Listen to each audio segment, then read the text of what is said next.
baptize kasi walang available. That's in extreme cases.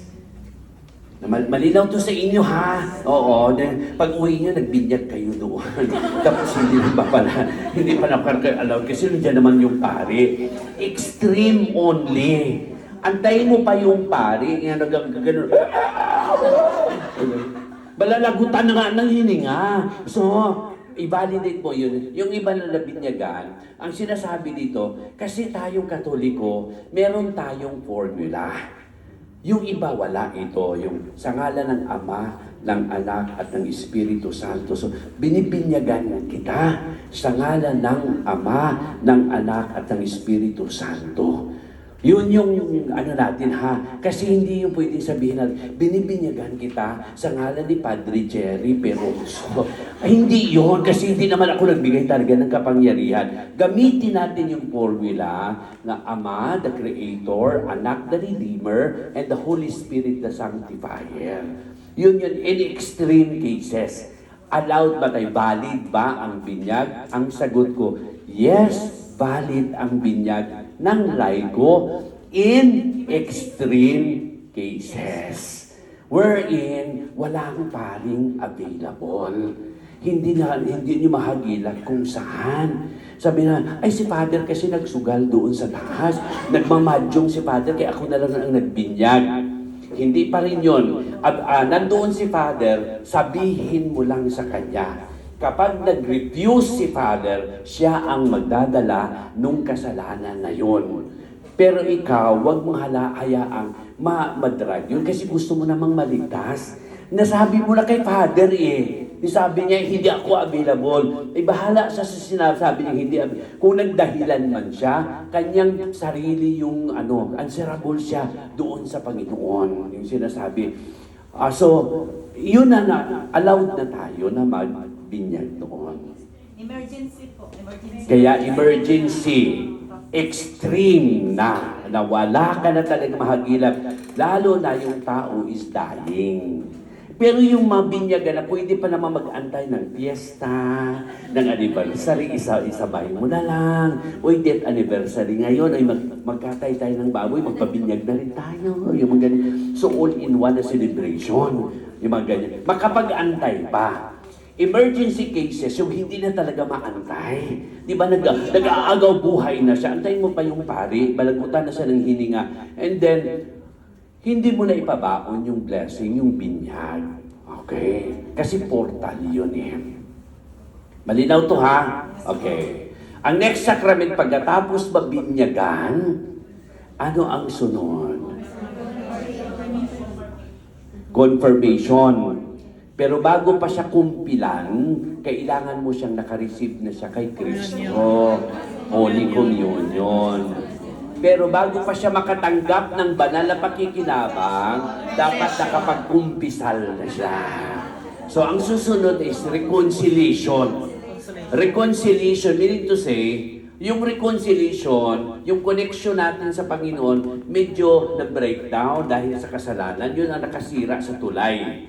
Ngayon, i-reconstruct natin yung tulay, ito yung reconciliation. Conciliation. Ibig sabihin, ni-reconnect natin yung ating ugnayan sa Panginoon sa pamamagitan ng kumpisal. So yung activity is kumpisal. Pero yung sakramento is sacrament of reconciliation. Ayan. Pagbabalik loob sa Panginoon kasi nawalay tayo dahil sa ating mga kasalanan. Kaya nga, sinasabing sala Kapag ka, hindi tumama, nasala. Hindi ka kumain sa tamang oras, ano yun? Sala. Di ba?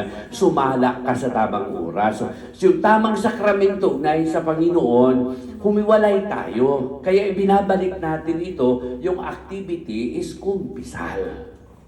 Gets ito. So, yung may kapangyarihan, yung ordained ministry. So, hindi siya pwedeng ibahagi doon sa ibang, sa laiko sapagkat this is a special calling for the ordained ministry.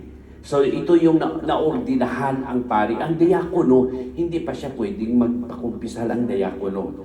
Only the priest, yung pari na naordinahan, ang maaaring makinig sa kumpisal. Yan. Malinaw yan. Dalawa. So, pangatlo is komunyon. Ang komunyon, nakita nyo naman na yung mga with proper training, yung laiko ay maaari ng magpakomunyon with proper training. Kaya dito sa atin, no, walang gender dito. Babae, lalaki, nagpapakomunyon. Pero dadaan muna siya ng mga sinasabing orientation, paano ba gawin ito. Para yung bang binigyan ka ng cellphone, magkakaroon naman ng halaga yung cellphone kapag marunong ka ng pumindot. Marunong ka ng paano yung magtawag, mag-text, yun mahalaga na sa iyo yung cellphone. Pero habang hindi mo pa alam yung function, walang halaga ito sa iyo. So, kailangan mo na with proper training, ano ba ang proper disposition kapag nagpakomunyon? Saan ba dapat nakatapat ang ostya? Dito ba sa puso o dito sa nguso?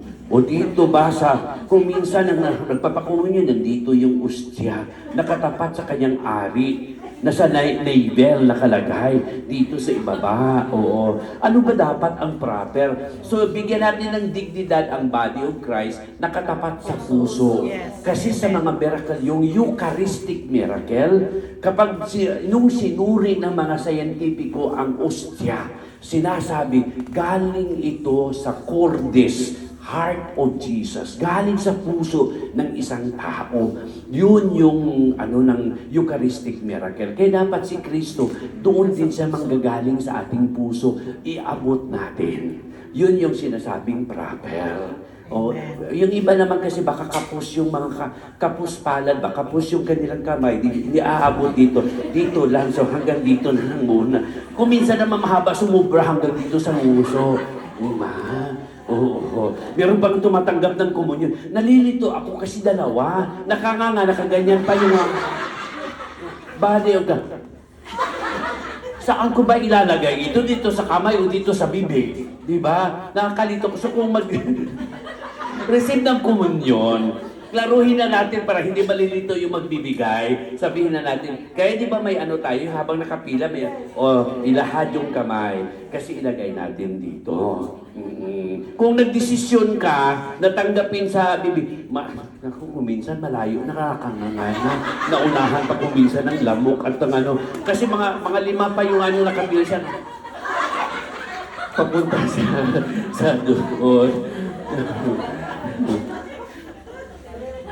So yun yun sa communion may participation kayo. Atin ang gawain ito. Sa kumpisal, wala.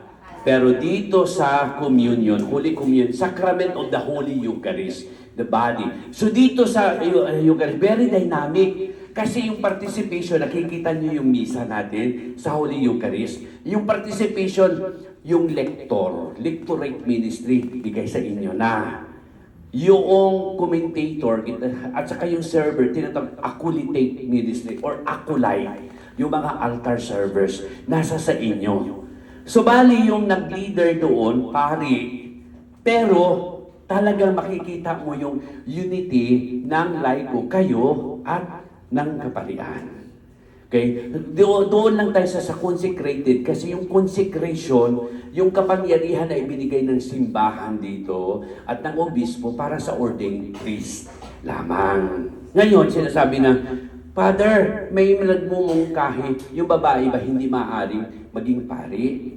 Just like other religion. If you cross dito, kaibigan ko si Father Sharon.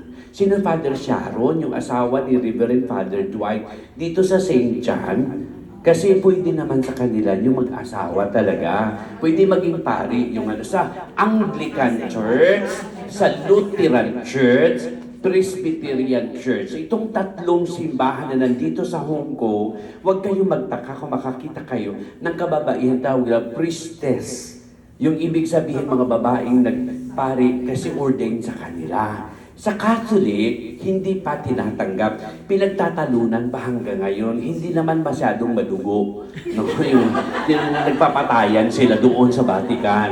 Pero pinag-uusapan. Hindi natin alam kasi nga yung simbahan kasi dynamic. Yung mga hindi pa pwede noon na maaring pwede na maaari na ngayon. Yung iba sa inyo na kaedad ko, dinaanan siguro yung may mga time na yung mga babae hindi pwede magpantalon na pumasok sa simbahan. Ngayon, allowed na.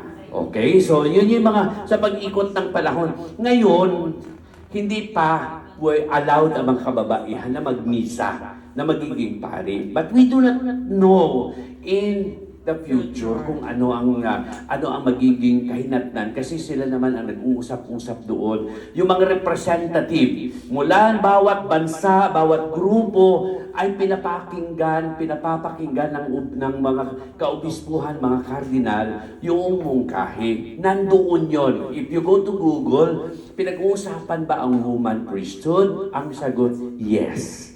Pero wala pang resolusyon. Ibig sabihin, pinag-uusapan pero wala pang final resolution sa kung ano ba, tatanggapin na ba ng simbahang Katoliko o hindi ba.